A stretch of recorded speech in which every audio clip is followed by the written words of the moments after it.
사법부가 또 한 번 사고를 쳤습니다. 도대체 우리는 어떤 나라에 살고 있고 누굴 믿고 살아가야 하는 걸까요? 법치주의 국가에서 살고 있는 국민의 한 사람으로서 지금 사법부의 행태를 도저히 받아들일 수 없고 이해할 수 없는 요즘입니다. 지금부터 어떤 사건이 있었는지 살펴보겠습니다. 시작하기에 앞서 이 영상이 널리 퍼져 우리가 건강한 민주주의 대한민국에서 대한국민으로 살아갈 수 있게 사법부의 행태를 바로잡길 원하신다면 구독과 좋아요를 눌러주세요. 대한민국 사법부가 작년 12월 3일 계엄 당시 중요한 역할을 했던 추경호의 구속영장을 기각해버렸습니다. 이는 단순한 정치인의 법적 문제를 넘어서 헌정 질서와 권력 감시 구조를 송두리째 흔들 수 있는 매우 중대한 사안입니다. 단지 개인의 구속 여부를 다투는 것이 아니라 이 사안이 대한민국의 민주주의 시스템, 특히 사법부의 기능과 그에 대한 외부적 압력의 문제까지 아우를 수 있기 때문에 그 상징성과 파급력은 결코 작지 않습니다. 사건의 발단은 윤석열이 전국적인 계엄령을 선포한 직후 국회가 이 계엄 해제를 위한 표결을 추진하던 시점으로 거슬러 올라갑니다. 당시 계엄 해제안을 상정하고 표결을 준비하고 있었지만 국민의힘 의원들은 본회의장에 대부분 집결하지 않았습니다. 문제는 이 상황을 누가 왜 어떻게 유도했는가입니다. 그 중심에 서 있는 인물은 바로 당시 국민의힘 원내대표였던 추경호 의원입니다.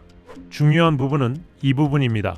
검찰과 특검은 추경호가 의총 장소를 의도적으로 여러 차례 바꿔 의원들의 이동을 방해했고 그로 인해 본회의 개의 자체가 지연 혹은 차단되었다고 판단했습니다. 또한 해당 시점에서 윤석열 전 대통령과 직접 통화를 했다는 점도 확인되었습니다. 이로 인해 검찰은 국회 방해 및 내란 목적의 협력 행위라고 보고 구속영장을 청구했습니다. 하지만 법원은 이를 기각했습니다. 표면적으로는 도망 우려 및 증거 인멸 가능성이 없다는 판단이었습니다. 내란의 밤, 계엄 해제를 위해 국회의원들이 한시라도 빨리 모여 의결을 해야 하는 상황이고 이때의 상황은 국회 주변에 군 병력이 배치되어 있었고 일부 지역에선 헬기 비행까지 감시되며 계엄령의 실체적 작동이 이미 시작되었던 긴박한 상황이었죠. 당시 국민의힘 원내대표였던 추경호는 의원들의 신속한 집결을 방해했고 또한 국회의장 우원식 의원에게 전화까지 걸어 표결 시간을 늦추려 했다는 정황도 있는 사람입니다. 이런 사람이 수사를 받게 되어 진실이 드러날 상황에 법원의 도망 우려 및 증거 인멸 가능성이 없다는 판단은 도무지 이해가 안 가는 판단입니다. 기각 결정이 상징하는 메시지는 정치적 책임과 법적 책임, 권력의 감시 시스템이 어떤 식으로 작동하고 있는지를 확인할 수 있는 결정입니다. 물론 법원의 구속영장 기각이 무죄를 확정짓는 건 아니지만 만약 같은 혐의가 일반 시민에게 적용됐다면 과연 구속되지 않았을까라는 물음은 단순한 의심이 아니라 대한민국 법치의 형평성 그리고 정치 권력에 대한 사법의 거리감을 다시 돌아보게 합니다. 중요한 건 이 부분입니다. 법은 만인에게 모두 평등해야 합니다. 그 평등은 처벌의 강도뿐 아니라 책임을 묻는 기준의 동일성에서 시작되어야 합니다. 추경호 의원의 혐의는 확정되지 않았지만 그가 행한 행동의 정치적 헌정적 무게를 고려하면 불구속 상태라는 법원의 판결은 국민들에게 명확한 신뢰의 메시지를 주지 못한 셈이죠. 이제 우리가 해야 할 일은 단순한 분노가 아닙니다. 우리는 이 사태가 반복되지 않도록 제도적으로, 정치적으로, 시민적으로 감시하고 기록해야 합니다.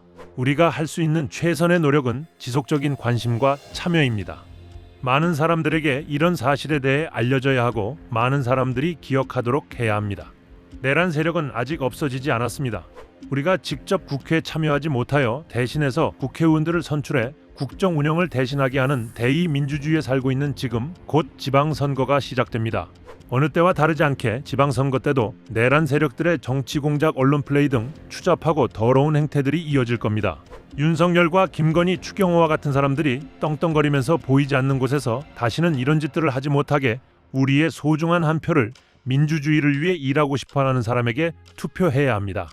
파란 날개 채널은 올바른 한 표를 투표하실 수 있게 최선을 다하겠습니다. 오늘은 추경호 원내대표가 12월 3일 내란의 밤에 어떤 짓을 했고 그 행동에 대한 의미를 알아봤습니다. 특검의 영장은 사법부에 의해서 기각되었지만 그가 내란 사태에 했던 행동들의 책임은 아직 남아 있습니다. 포기하지 않고 내란이 종식될 때까지 내란에 가담했던 세력들의 행태들을 정확하게 전달드리도록 하겠습니다. 도움이 되셨다면 구독과 좋아요 꼭 눌러주시고 많은 분들에게 알려주시면 감사드리겠습니다. 감사합니다.